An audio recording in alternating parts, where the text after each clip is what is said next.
राजस्थान के अलवर से एक मामला सामने आया जहां 70 साल की महिला और 75 साल के पिता ने शादी के तकरीबन 54 साल बाद अपनी संतान को जन्म दिया।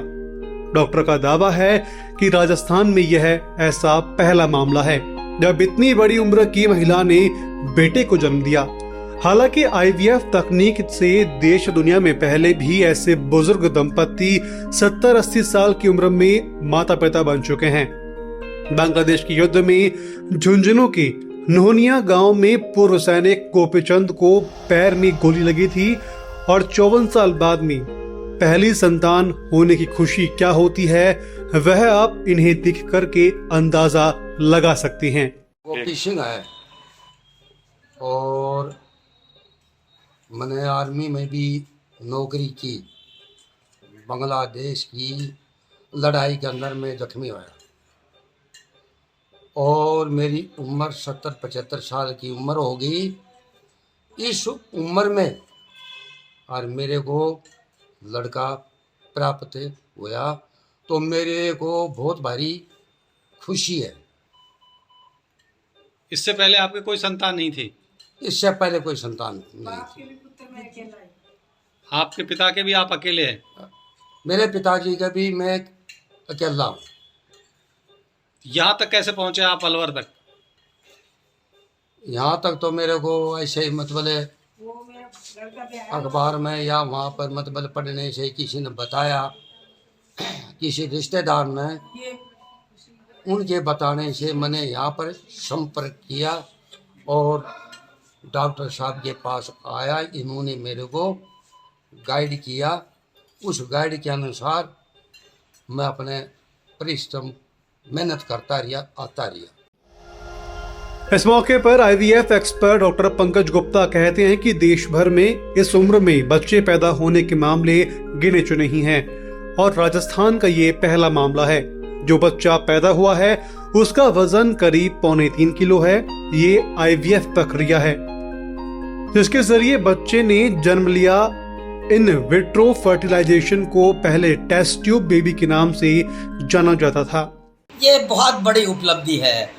जब 1978 में दुनिया का पहला आईवीएफ बेबी हुआ था और उसके बाद जो है अलवर में इस आईवीएफ को आने के अंदर 2013 के अंदर हमने ये अलवर ज़िले का पहला IVF test tube baby centre start किया था। और तब भी हमारे पास जो पहली प्रेगनेंसी हुई थी HRT हार्मोन रिप्लेसमेंट के बाद ज़्यादा उम्र की महिला में ही हुई थी। और अब जो है ये हमारा 10वां साल चल रहा है।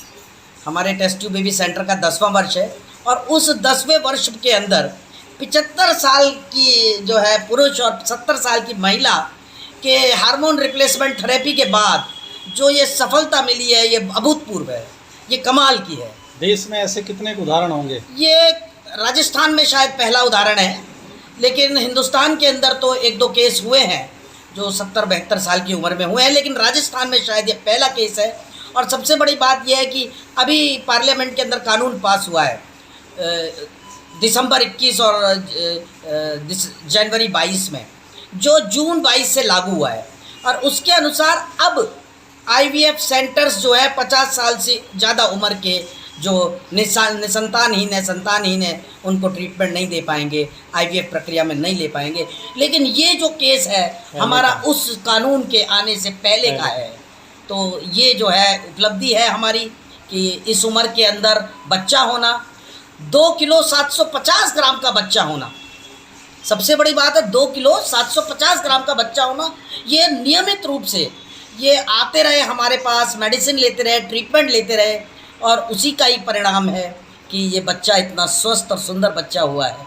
और इसके अंदर पूरी हमारी जो टीम है, डॉक्टर रीना यादव है जो फौजी हैं, तो एक फौजी के द्वारा एक फौजी को खुशी दी गई है, ये भी बहुत अच्छी बात है। हमारे साथ दूसरी डॉक्टर जो हैं गीतांजलि गर्ग हैं जो जिनका ट्रीटमेंट रहा, उनका भी मैं उल्लेख करना चाहूँगा। और भी हमारा तमाम स्टाफ जो है इसके लिए पूरी टीम जिम्मेदार है। सभी को बहुत बहुत साधुवाद, बधाई, शुभकामनाएं। चलिए आपको बताते हैं कि आखिर क्या होती है आईवीएफ प्रक्रिया। इस प्रक्रिया के जरिए 25 जुलाई 1978 को पहला टेस्ट ट्यूब बेबी इंग्लैंड में पैदा हुआ था। लेकिन भारत में साल 2022 में सरकार ने कानून बनाकर के 50 साल से ज्यादा उम्र की महिला को टेस्ट ट्यूब बेबी से मां नहीं बनने के आगे दीवार खड़ी कर दी। इस कानून के जरिए 50 साल से अधिक उम्र की महिलाएं टेस्ट ट्यूब तकनीक से मां नहीं बन सकती। अगर उन्हें टेस्ट ट्यूब बेबी चाहिए तो महिला की उम्र 50 साल से कम होनी चाहिए। लेकिन जिस मामले की हम बात कर रहे हैं यह कानून बनने से पहले का है। पंजाब केसरी से अफजल खान की रिपोर्ट।